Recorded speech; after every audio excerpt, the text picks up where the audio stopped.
నమస్తే sir. Hi ma'am.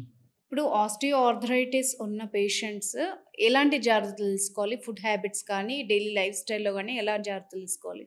What I'm trying to tell is it's a myth that ఏదైనా తింటే ఇప్పుడు మాకు చాలామంది పేషెంట్స్ వస్తారు.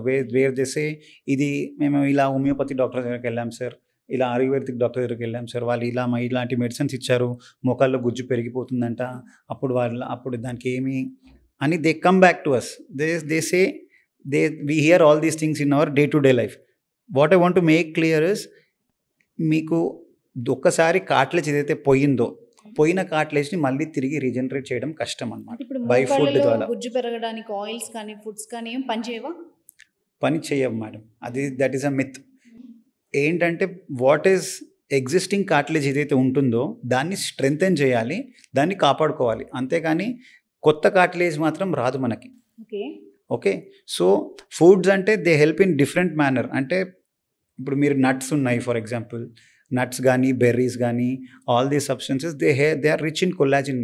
సో ఆ collagen will help retain the natural cartilage in the joints, but it will not produce new cartilage.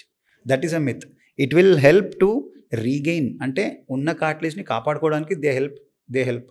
ఆ oils అనేవి దాంట్లో హైల్యూరానిక్ యాసిడ్ కానీ అవన్నీ ఇస్తాం మేము జాయింట్ లోపలికి. They help to strengthen the cartilage and retain that cartilage, కానీ they will not help in regenerating new cartilage. So it is a myth that ఇవన్నీ it helps to regenerate cartilage. కొత్త cartilage రాదు, కొత్త గుజ్జు రాదు. Only ఉన్నదాన్ని కాపాడుకోవడానికి ఈ గ్లూకోజామైన్ కానీ, కాండ్రైటిన్ సల్ఫేట్స్ కానీ, ఈ కొల్లాజిన్ సప్లిమెంట్స్ కానీ ఇస్తాం. సో దట్ ఎగ్జిస్టింగ్ కార్టిలేజ్ని స్ట్రెంగ్తెన్ చేస్తే ఇట్ విల్ ఎక్కువ కాలం మన్నుతుందని. Thank you so much sir. Thanks for your time. Thank you.